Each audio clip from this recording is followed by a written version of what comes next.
விஜய் அவர்களோட அரசியலும் அதிமுக எதிர்ப்பும் எப்படி சார் பாக்குறது? விஜய் கட்சி மேட்டர் ஸ்டாம் இன் டீப் கப் மாதிரி ஆயிட்டு நம்ம ஆரம்பிச்சோம்.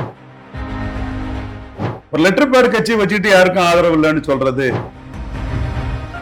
அன்னைக்கு ஊடகத்துறையில பலம் நிரூபிக்காத விஜய்க்கு இத்தனை பெர்சன்டேஜ் சொல்றாங்க. எவ்வளவு பெரிய அபத்தமானது.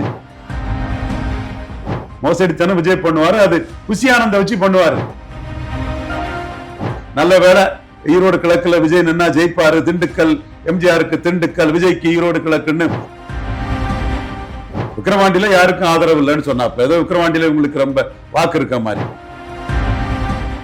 2021 எடப்பாடிக்கு எல்லாமாடா பயப்படுறது, உன்னை தம்பின்னு சொல்றதுக்கே வெக்கமா இருக்குன்னு சீமான். சார், விஜய் அவர்களோட அரசியல் ஆரம்பத்துல இருந்தே நீங்க இது முன்னுக்கும் பின் முரணா நிறைய விஷயங்கள் அவர் பண்ணிட்டே இருக்காரு. நிறைய விஷயங்கள் இப்படி பண்ணா அவரோட அரசியல் கட்சிக்கும் அவருடைய அரசியல் இதுக்கும் நிறைய பிரச்சனைகள் வரும் நீங்க சொல்லிட்டே இருந்தீங்க.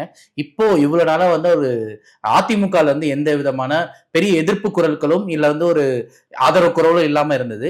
இப்போ விஜய் வேணா ஒரு 8 சீட்டு தர அப்படின்னு சொல்லிட்டு ஒரு பக்கம் ஜெயக்குமார் அவர்கள் பேசுறாரு. இன்னொரு பக்கம் கல்யாண சுந்தரம் அவங்க கட்சியில அவரை தவிர இல்ல புஷியாரன் தவிர போட்டியிட யார் இருக்காங்கன்னு சொல்லி பேசிட்டு இருக்காங்க. இது போக அவங்க கட்சிக்குள்ளேயே நிறைய நிர்வாகிகளுக்குள்ள நடக்கிற பிரச்சனைகள், அவரோட இப்ப வியூக தொடர்பாளரா இருக்கிற திரு ஜான் ஆரோக்கியசாமி அவரோட ஆடியோ வேற ரிலீஸ் ஆகி பெரிய நிறைய அதிர்வுகளை ஏற்படுத்திட்டே இருக்கு. விஜய் அவர்களோட அரசியலும் அதிமுக எதிர்ப்பும் எப்படி சார் பாக்குறது? விஜய் கட்சி மேட்டர் ஸ்டாம் இன் டீப் கப் மாதிரி ஆயிட்டு நம்ம ஆரம்பிச்சோம். அதனால சும்மா ஜாலியா நம்ம பேசிட்டு இருக்கோங்கிற நிலைமை தான் இப்ப போயிட்டு இருக்குது. இன்னைக்கு அவங்க ஈரோடு கிழக்கு யாருக்கும் ஆதரவு இல்லைன்னு அறிக்கை விட்டுருக்காங்க. யாருக்கும் நாங்க போட்டியிடலைங்கிறது சரி, யாருக்கும் ஆதரவு இல்லைன்னு ஒரு கட்சி சொல்லணும்னா அந்த கட்சி போட்டியிட்டு ப்ரூவ்டு ஓட்டு இருந்து சொன்னா அது கரெக்டா இருக்கும். ஒரு லெட்டர் பேட் கட்சி வச்சுட்டு யாருக்கும் ஆதரவு இல்லைன்னு சொல்றது நியாயம் இல்லை. நாங்க யாருக்கும் பிரச்சாரம் பண்ண மாட்டோம், யாரையும் ஆதரிச்சு பிரச்சாரம் பண்ண மாட்டோம்னு சொன்னா அது நியாயம். உங்களுக்கே அங்க ஓட்டு இல்லையே, உங்களுக்கு அங்க ஓட்டு இல்லாத இடத்துல யாருக்கும் ஆதரவு இல்லைன்னு சொல்றேன்னா அது ஊரை ஏமாத்துறது. ஏன்னா நீங்க நிறைய மோசடிகளை பண்றீங்க. தம்பி திராவிட ஜீவா சொன்னா தயாநிதி மாறன் நீங்க சொல்றதெல்லாம் கரெக்ட், லாஜிக்கா இருக்கு விஜய் பற்றின்னு சொன்னதா சொன்னாரு. உண்மை, நம்ம லாஜிக்கா இருக்கிறத தயாநிதி மாறன் இல்ல யார் பார்த்தாலும் லாஜிக்கா கரெக்டா தான் பேசுறோம்னு சொல்லுவாங்க. தயாநிதி மாறன் ஒரு ஷூட் பொலிட்டிஷியன், அதை பார்த்து ரொம்ப நுணுக்கமா இவர் கரெக்டான இதை சொல்றாருங்க புரிஞ்சிருக்காங்க. ஏன்னா இன்னைக்கு ஊடகத்துறையில பலம் நிரூபிக்காத விஜய்க்கு இத்தனை பெர்சன்டேஜ்னு சொல்றாங்க. எவ்வளவு பெரிய அபத்தமானது. ஆக அவங்க ஒரு உள்ளாட்சி தேர்தல்ல 3வது இடம் விஜய்க்குன்னு மோசடித்தனம் விஜய் பண்ணுவாரு. மோசடித்தனம் விஜய் பண்ணுவாரு, அது குஷி ஆனந்த வச்சு பண்ணுவாரு. கிளியர் கட்டா அது மோசடித்தனம் தான். இன்னைக்கும் அந்த விஷயத்துல சவுக்கு சங்கர் அந்த மோசடித்தனத்துக்கு துணை போன மோசடித்தனமா அதை பேசினவரு துண்டை காணும் துணியை காணுன்னு ஓடிட்டாரு. இப்ப பயில வந்திருக்காரு, வரவேற்கிறேன், முடிஞ்சா விளக்கம் தரட்டு சொல்லட்டு. அதே மாதிரி கஸ்தூரி சங்கர் அவங்களும் அந்த மோசடித்தனத்துக்கு ஆதாரம் கொடுக்க முடியாம ஓடிட்டாங்க. த கிரேட் மாதேஷ் நம்ம நண்பர் தான், தம்பி தான், அவரும் அந்த மோசடித்தனத்துக்கு துணை போய் ஒண்ணுமே பயிர் சொல்ல முடியல. அதாவது 12,000 கிராமப்புற வார்டுகளை நம்ம டேட்டா அனலிஸ்ட் எடுத்து தந்ததுதான். வார்டுல 200 கிராமப்புற வார்டுல கேண்டிடேட் போட்டு, அது கடலூர் விழுப்புரம் சைட்ல தான் போட்டு, அதுல ஏதோ 120 பேர் ஜெயித்து சுயேட்சையா ஜெயித்து உள்ளாட்சி தேர்தலில் 3வது இடம் விஜயன்னு ஒரு மோசடி இதை தினத்தந்தியை பயன்படுத்தி டைம்ஸ் ஆஃப் இந்தியா பயன்படுத்தி பண்ணிட்டாங்க. இப்பவும் மோசடித்தனம் தான் சொல்லுவேன், ஆணித்தரமா சொல்றேன். ₹1 எனக்கு முன்னாடி இந்த மோசடித்தனத்தை தோல்விச்சு எனக்கு முன்னாடி ₹1 நிற்க முடியாது. ஏன்னா பண்ணது மோசடித்தனம். இதே மோசடித்தனமான வேலைகளை தான் அவங்க தொடர்ந்து செய்யறது அவங்க வழக்கம். கருத்து கணிப்புன்றாங்க, அந்த ஒரு பிராண்டிங் மாஸ்டரை வச்சுக்கிட்டு அவர் 4 பேரை இன்ஃபுளுன்ஸ் பண்ணி ஒரு கருத்து கணிப்புன்னு போட்டுருவாங்க. நல்ல வேலை ஈரோடு கிழக்குல விஜய் நின்னா ஜெயிப்பாரு. திண்டுக்கல் எம்ஜிஆருக்கு திண்டுக்கல், விஜய்க்கு ஈரோடு கிழக்குன்னு ஒரு கருத்து கணிப்பு போட்டு அது ஜெயித்துட்டாருன்னு காட்டாம விட்டாங்க. யாரெல்லாம் அதுக்கு பலியாடாக முடியுமோ கிரெடிபிலிட்டி உள்ளவங்களையும் பலியாடாக்கிடுவாங்க. அந்த அளவுக்கு ஒரு கருத்து கணிப்புன்னு ஒரு பிரச்சாரத்தை பண்ணுவாங்க. அந்த பிரச்சாரத்தின் அடிப்படையில இவங்களுக்கு தங்களை பெருசா நினைச்சுக்கிட்டு விக்கிரவாண்டியில அவங்க ஏமாந்த இடம் தான் கள்ளக்குறிச்சி சாராய சாவை பார்த்தது. விக்கிரவாண்டியில யாருக்கும் ஆதரவு இல்லைன்னு சொன்னாப்ப ஏதோ விக்கிரவாண்டியில இவங்களுக்கு ரொம்ப வாக்கு இருக்க மாதிரி. சரி, 1 கோடி மெம்பர்ஸை சேர்த்ததா சொல்றாங்க. 1 கோடி மெம்பர்னா விக்கிரவாண்டியில அவங்களுக்கு ஆவரேஜா 26,000 மெம்பருக்கு மேல வரும். அது வடதமிழம் தான் அவங்களுக்கு ஸ்ட்ராங் வேற சொல்றாங்களா. அப்ப 30,000 ஓட்டு விக்கிரவாண்டியில இருக்கணும். சரி, இப்ப 20,000 ஓட்டு இருக்குன்னு வைங்க. 20,000 பேர் ஓட்டு இல்ல இவர்கிட்ட மெம்பரா சேர்ந்தவங்க. ஓட்டு பல கட்சிக்கு போடுவாங்க. அவங்க நிறைய கட்சியில மெம்பரா இருப்பாங்க. இவர் கட்சியிலும் 1 கோடி மெம்பரா இருப்பாங்க. அவங்க அதிமுகவிலும் அந்த 1 கோடி பேர்ல ஒரு 99 லட்சம் பேர் அதிமுகவிலையும் மெம்பரா இருப்பாங்க. மற்ற கட்சிகள்லயும் மெம்பரா இருப்பாங்க. எனிவே அப்படிதான் அவங்க மெம்பர்ஷிப்பை நம்ம சொல்ல வேண்டியது இருக்கு. பட் அவங்க ரொம்ப பூஸ்ட் பண்ணாங்க. 1 கோடி மெம்பர் சேர்த்துட்டோம் அப்படி இப்படின்னு, அத்தனை லட்சம் சேர்த்துட்டோம் இத்தனை லட்சம் சேர்த்துட்டோன்னு. உங்களுக்கு ஒரு 20,000 மெம்பர் விக்கிரவாண்டியில இருந்தா கூட நீங்க கள்ளக்குறிச்சி சாராய சேவை பார்த்திருக்கீங்க. அப்போ அந்த 20,000 பேரும் ஓட்டு போட வரக்கூடாது, அல்லது ஓட்டு போட வந்தா திமுகவுக்கு ஓட்டு போடக்கூடாது, அல்லது ஓட்டு போட வந்தா நோட்டாவுக்கு ஓட்டு போடக்கூடாது. அப்போ அந்த 20,000 பேருங்கிறது கம்பக்கு ஒண்ணும் கிடையாது. நீங்க சொல்ற மோசடி பிரச்சாரம். அங்க வாக்குப்பதிவு கூடிட்டு திமுகவுக்கு வாக்குப்பதிவு கூடிட்டு இல்லைங்க. உங்களுக்கு 20,000 பேர் இருந்தா அவங்க நாம் தமிழருக்கு போடலாம், அதிமுகவுக்கு போடலாம், சுயேட்சைகளுக்கு போடலாம். ஆனா திமுகவுக்கு வாக்குப்பதிவு கூடிட்டு சீமான் சொல்ற மாதிரி அதிமுக ஓட்டு எடப்பாடி பழனிசாமிக்கு ஓட்டு டிரான்ஸ்பரிங் கெப்பாசிட்டி இல்ல, சீட் கன்வெர்ட்டிங் கெப்பாசிட்டி இல்ல, அது 20,000 ஓட்டே ரெட்டல ஓட்டே உதயசீரன் போயிட்டு அதவர்ஜுனா சுனில் கனகூலு ஜான் ஆரோக்கியசாமி புரிஞ்சுடுங்கப்பா. நீங்க யார் எந்த கட்சியும் ஏமாத்திட முடியாது, எந்த கட்சியும் டகால்ட்டி பண்ணி ஏமாத்திட முடியாதுப்பா. ஃபேக்ட் இது, சீமானே சொல்றாரு இந்த ஃபேக்ட. ஓகே, அப்ப விஜய்க்கு அந்த மோசடி இதுல அம்பலப்படுது. டாப் ஆஃப் தி ஆல் உங்களுக்கு 20,000 பேர் உங்களுக்கு அங்க மெம்பர்ஸ் விக்கிரவாண்டியில இருந்தான்னா நோட்டாவுக்கு விக்கிரவாண்டியில வாக்கு குறையக்கூடாது. இதுதான் ஷார்ப்பா தயாநிதி மாறன் முன்னாள் மத்திய அமைச்சர் புரிஞ்சு பாராட்டியிருக்காரு. நம்மள தம்பி திராவிட ஜீவா சொன்னா பாராட்டினாருன்னு. ஓகே, நம்ம பாராட்டுக்கு நன்றி. இன்னும் சொல்ல போனா தயாநிதி மாறனுக்கும் நாங்க ஒரு கட்டத்துல கலைஞர் திமுக சேர்க்கறதுக்கு எங்க சமுதாயம் தான் காரணம். திமுக ஸ்டாலின் அப்படி இல்ல, ஸ்டாலின் ரொம்ப தெளிவான அரசியல்வாதி. முதல் அரசியல் சட்ட திருத்தத்தின் மூலவர் காமராஜ்ங்கிறத சொல்லிட்டாப்புல. நாடார் இந்து நாடார்களுக்கெல்லாம் முக்கியத்துவம் கொடுத்த அரசியல் பண்றாப்புல.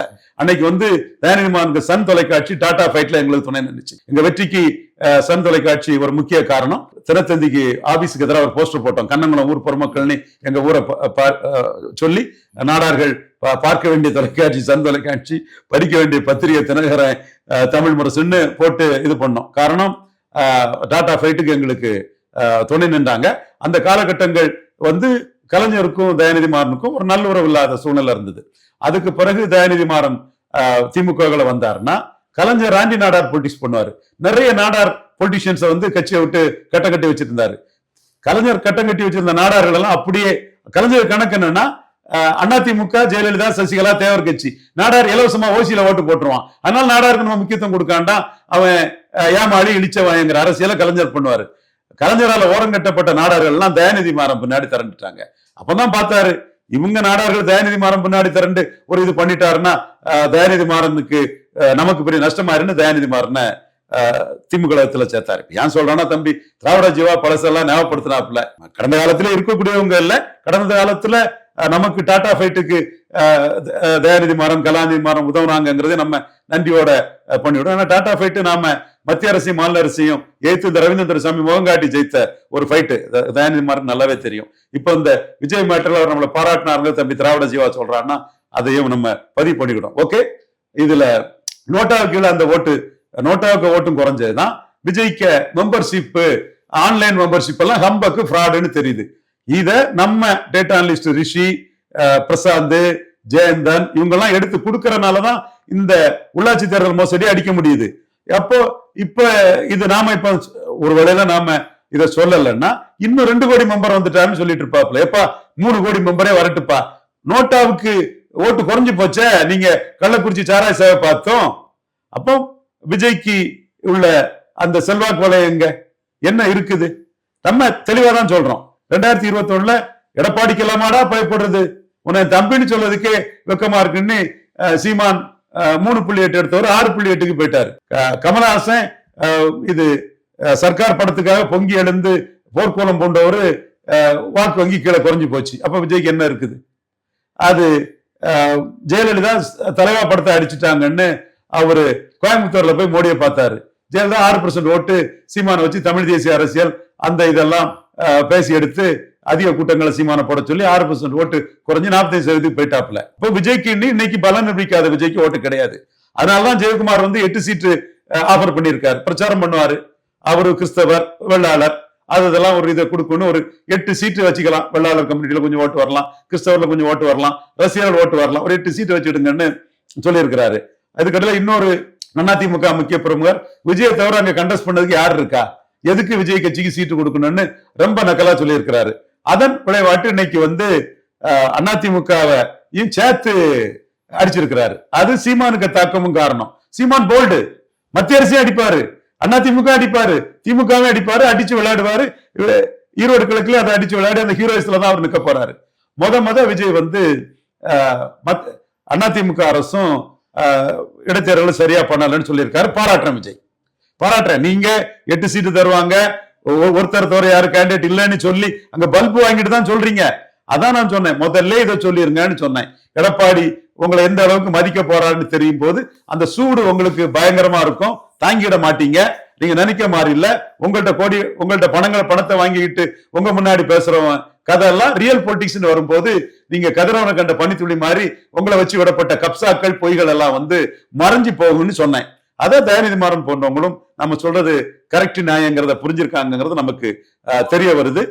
விஜய் இன்னைக்கு எடுத்த முடிவு வந்து அதிமுகவையும் சேர்த்து எடுத்த முடிவுங்கிறது வந்து ஒரு சரியான முடிவாக தான் நான் பாக்குறேன். பட் பலம் நிரூபிக்காத விஜய்க்கு வந்து வாக்கு வலிமை இல்லை. அவர் பவன் கல்யாண் மாதிரி போகலாம். பவன் கல்யாண் வந்து முதல்ல பிரச்சாரம் தான் பண்ணாரு. அது எப்படி பிரச்சாரம் பண்றது, என்ன பிரச்சாரம் பண்றது, இமேஜ விழாம, சினிமா மார்க்கெட் விழாம எப்படி காப்பாற்றப்படணுங்கிறதெல்லாம் சில விஷயங்கள் விஜய் தெரியாமலே இருக்கிறாரு. அதை தெரிஞ்சு அவர் அரசியல் களத்தை பண்ணினாதான் சினிமா மார்க்கெட் நாளைக்கு விழாம இருக்கும். அது சொந்த காசுல சூனியம் வச்ச மாதிரி ஆயிடக்கூடாது. இதுவரை செலவழிச்ச பணம் எல்லாம் விஜய்க்கு லாபம் தான். போஸ்டர் போட்டது, கோட் படத்துக்கு முன்னாடி மைக் படத்தை போட்டு விளம்பரம் கொடுத்ததெல்லாம் மற்ற ஃபாரின்ல உள்ள தமிழர்கள், தமிழக தமிழர்கள், பெங்களூர் தமிழர்கள் மத்தியில லாபம் தான். அவரே அந்த வசூலை பார்த்துக்கலாம். ஆந்திரா, தெலுங்கானா, நார்த் இந்தியாவில் உள்ள வசூல் டிஃபரன்ஸும் இங்க ஓவர்சீஸ் தமிழ்நாடு, பெங்களூர் தமிழர்கள் வாழக்கூடிய பகுதியில் வசூலையும் கேரளா வசூலையும், கேரளாவில் தமிழர்கள் பெங்களூர்ல இருக்காங்க, அதையும் பார்த்தா தெரியும். அதுவும் அவருக்கு லாபம் தான். கோட்டு படத்தை போட்டு விளம்பரம் கொடுத்தது, ஆளப்போறான் தமிழன்னு மதுரையில் ஒரு போஸ்டர் ஒட்டி அதுல வந்து நீங்க வாதங்கள் எடுத்ததெல்லாம் லாபம் தான். இதுவரை கோட்டு வர நீங்க எடுத்த இன்வெஸ்ட்மெண்ட் லாபம் தான். இப்பவும் அதிமுக அடிச்சது சரிதான். அல்லாம நீங்க எடப்பாடி கிட்ட நோட்டுக்கு சீட்டுக்கு விலை போகக்கூடிய ஒரு மூடை எடுத்தீங்கன்னா சினிமா மார்க்கெட்டும் போயிடும், இமேஜும் போயிடும். சிவாஜி ஜானையா அடிச்ச மாதிரி பலம் நிரூபிக்காத ஒருத்தர் அம்மான் மாதிரி ஆயிரும். இப்போ உள்ள இந்த மூவை நான் வந்து பாராட்டுறேன். அதே வேளையில இன்னும் தப்பு அரசியல் இப்ப கொஞ்சம் ஓரளவு சரிப்படுத்திக்கிட்டாரு. அதிமுக சேர்த்து அடிக்கிறது இன்னும் நீங்க போக வேண்டிய தூரம் நிறைய இருக்குது. பலம் நிரூபிக்காத உங்களுக்கு பலம் இருக்கதாட்டு உங்ககிட்ட பணம் வாங்குறோம், உங்க முன்னாடியே முகஸ்துதி பண்றதை நம்பாதீங்க. நீங்க பலம்னு நிரூபிக்கல. 214 கேண்டிடேட் போட்டு நீங்க பிரச்சாரம் பண்ணா ஒரு பலத்தை நிரூபிக்கலாம். அதுதான் நீங்க செய்ய வேண்டியது. அதை விட்டுக்கிட்டு எடப்பாடி கிட்ட நோட்டுக்கு சீட்டுக்கும் அது குறைஞ்ச சீட்டுக்கு போனீங்கன்னா உங்க இமேஜும் போயிடும், அரசியலும் போயிடும். இது நல்லதுக்கு சொல்றேன், நீங்க புரிஞ்சுக்கிட்டீங்கன்னு நினைக்கிறேன். சார் ரொம்ப நன்றி சார். நிறைய விஷயங்களை பேசியிருக்கீங்க. மக்கள் என்ன சொல்றாங்க பார்ப்போம். நன்றி.